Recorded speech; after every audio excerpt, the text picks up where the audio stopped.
All right, let's do it. What's going on, everybody? My name is Nick, My name is Dave.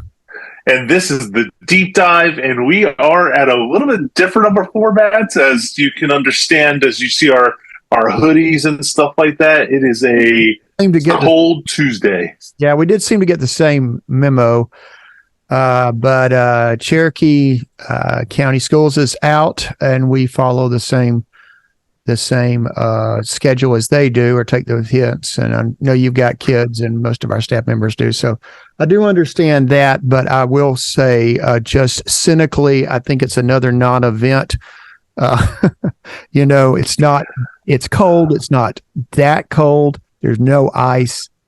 Probably could have worked today, but we are working at home. But anyway, Yeah. that's just my 2 cents. No, it's kind of a non-event, but Yeah. it's one of those things you just never quite exactly know. And we just decided to call off the people who normally help us film and decided to do this via Zoom. So that's why we're at this format today.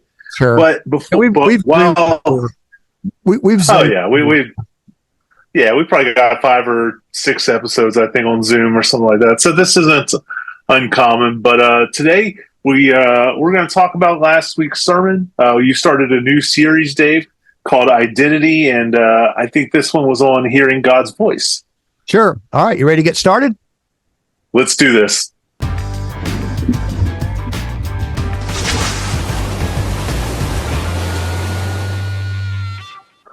Well, Dave, it feels like it's been a while since I personally have been on the Yes. podcast. Sure. I was sick one week, and then Christmas break, and then we had Beth on, which was awesome. And now we're back. But I'm excited to be back.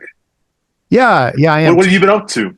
New Year's. What have I been up to? Well, I've seen you. Yeah, You know what I've been up a little bit. to. It's just trying to get the year started. A lot of things, new things are starting, and trying to make sure that they're running well, and then continuing to do the old things that we've been doing. And Sundays come around every week, and so we started this new message series called Identity. I felt like that in the course of not just our church, but just sort of where we are culturally, that would be good to remind everyone about who we are as the body of Christ, and that we have different roles to play in the body of Christ. And, that's how the church works, the church universal, but certainly in a local church like Hickory Flat, we are the body of Christ, and we each have our own identity and work in that. And sometimes with all of the other voices that sort of come and distract us, to kind of forget who we are. And so remembering who we are, whose we are. And last week we started out by looking kind of at our sort of specialized callings. So that's where we begin. Go ahead. Go ahead. Yeah. Oh, okay. Yeah, I was just going to say, I think identity is always one of those things to consider, because, as we go through our weeks and our days and stuff like that, I think sometimes we start focusing on so many other things that we almost forget maybe who God created us to be. And I love, and I think you'll get into it, but I love how you said, it's not just a class you take or whatever that fully defines it.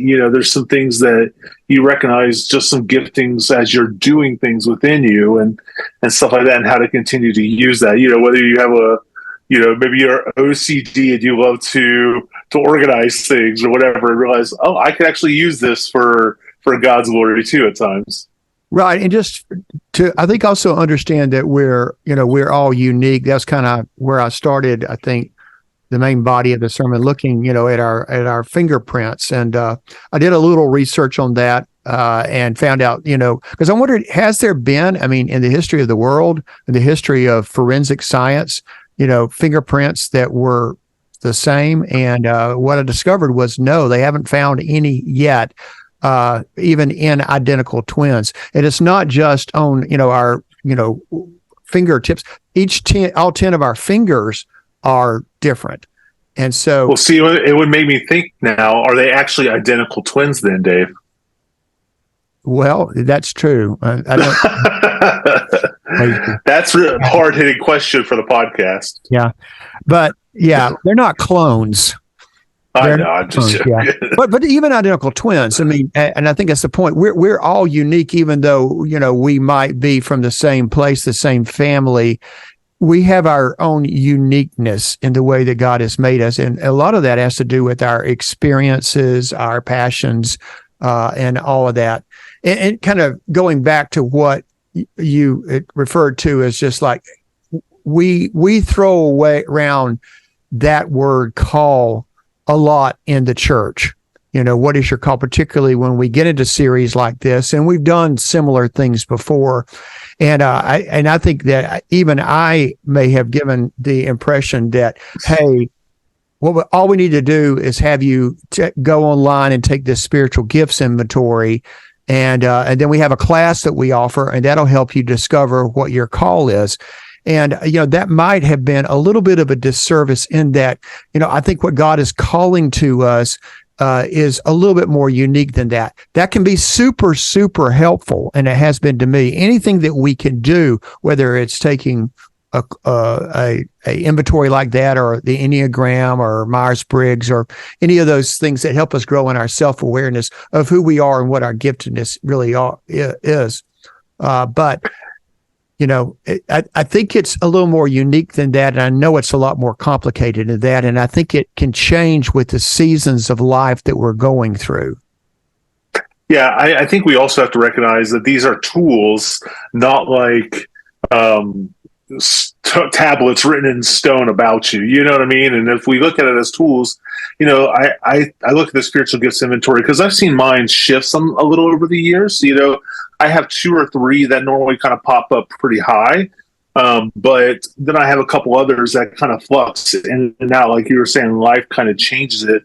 But often what it does is not make me go, that's exactly who I am. But maybe I need to do a little research in this and see if there's some things that I can bring out of it. Do you know what I mean? That like maybe makes me go, oh, this might be something about me. And I love that you mentioned like the Enneagram, Myers-Briggs, because I think that's all stuff that does the exact same thing. Is might not be 100% exactly who you are about everything, but it helps you understand yourself a little bit. It helps you understand, just through testing stuff that maybe you didn't even recognize you had within you. Right. And it's not like taking a blood test and finding out you're O positive. You do that one time and there's this scientific thing that says, oh, this is, you're O positive, you've got the gift of, discernment. So you should do this thing. I think that does change. And I have watched with like seasons of life is people, maybe have young kids at home, or they may be early retired, or they may be retired and not able to get out of the house very much. And, it's within that. Lots of times we place so much of our identity on what we did and not who we are and not whose we are. Yeah. Realizing primarily our identity comes from our relationship with God. And, that's kind of where I started, looking at, as we look at, and we did on Sunday, look at different call stories in the Bible and who those people were. And, we looked at people on Sunday, one being Samuel, and Samuel, famously, it's one of those kind of vacation Bible school stories of, he goes to, his mother has promised him that a life of service to God, so because of, circumstance, she wasn't able to have a child, and she had sort of committed to God that she would dedicate Samuel in that way. So Samuel is there in the temple with Eli, and so one night he goes to bed and he hears the voice of God, although he doesn't know it's the voice of God. He thinks it's the voice of Eli calling him, and so Eli calls him 3 times. And I think I said Sunday, I didn't get a big laugh on this. I thought it was funny. It's like one of those jokes that you're not sure hit. Yeah.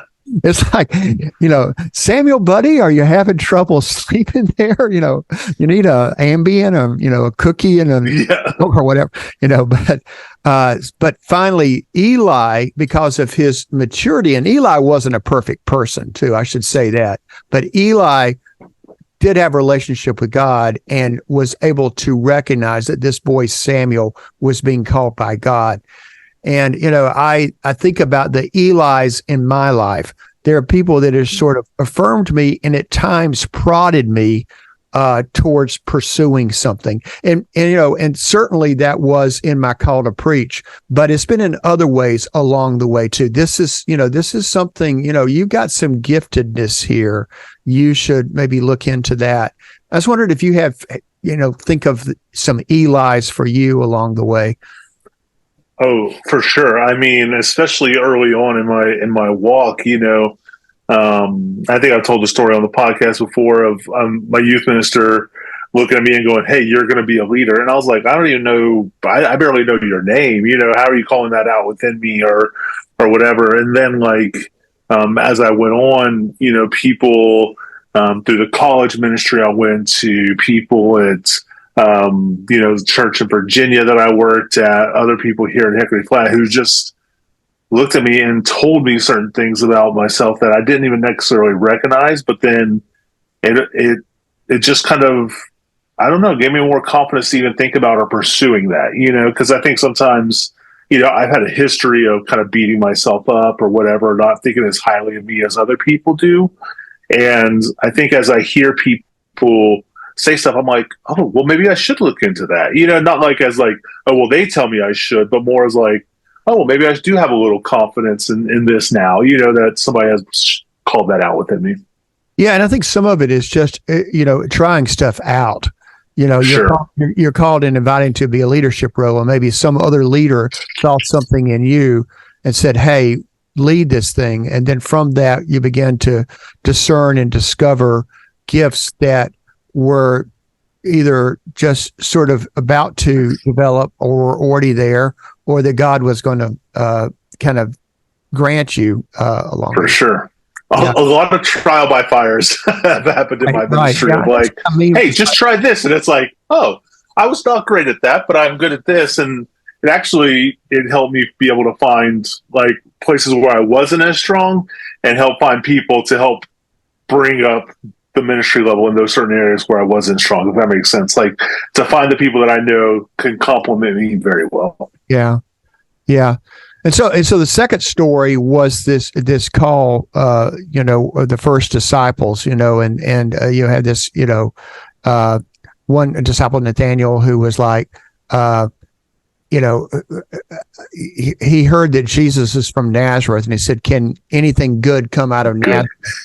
And so it reminded me that lots of times we have sort of preconceived notions, maybe about who we are, or a voice that might be helpful to us along our journey in discerning our call. It was like, I'm not going to hear this because it came from this person or this source. Does that make sense?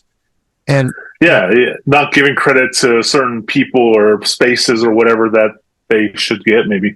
Yeah, or God's never going to work in this way. This guy can't be the Messiah. I mean, nothing's good's come out of Nazareth. So, I mean, I'm disputing that.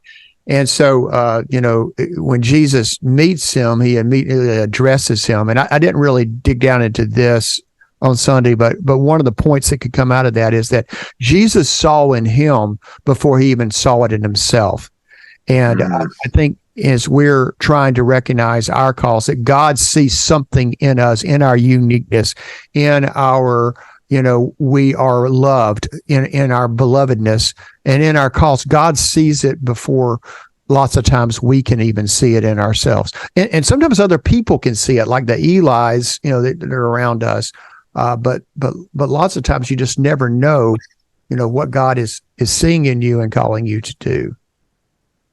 For sure. And I think that point even goes back with the last point of, that sometimes we don't give credit where it's due. And I think sometimes we put God in this box of like, only God can do this amount through me or whatever. We kind of say like, and most of the time it's not because we doubt how powerful God is. It's almost how much we doubt we are. We don't see us as good as God does. So we kind of put it in the box and say like, hey, I can only do this amount because this is all God can use me for. And God's like, hey, I got way bigger plans for you. And you see that all the time through the Bible. Like you look at Moses.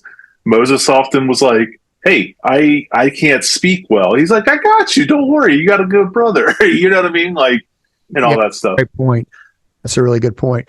Yeah, and I've seen it, and I'm sure you have too, particularly in like recruiting people to be in certain ministry areas, such as like children and youth, and would say, "Hey, you're a lot of fun. I think you could really relate with the kids," and that person saying, no, not me. I don't even like kids, or, I don't know the Bible well enough to teach kids, or teach youth or whatever. And once you encourage those people and they really find their voice and really find their calling in ministry. Yeah. Yeah, that's something that speaks very well to my past because I was a youth minister for 12 years, and there's a lot of times you call somebody up and ask them to be a part, and they're like, "No, I don't have that." And you're like, just give me a couple weeks. Like, come for a couple weeks and come be a part of small group, or come be my game guy for the night or something like that. At my last church in Virginia, there was a guy there, and he was very faithful in helping with the youth ministry, but he was more kind of that guy. Like when I got there, he was kind of that like gopher. Like, hey, can you go for this? Can you go for that? Like he was just there to kind of help serve more than be in it with the kids. You know what I mean? So he kind of played that background role. But then I asked him, I said, hey, do you think you could do games and kind of run the thing for me? I love games, but it was one of those things like it helped me be able to set up worship and stuff like that. And he was like, well, I don't know. So I got him a couple books, and then he got his own book thing together.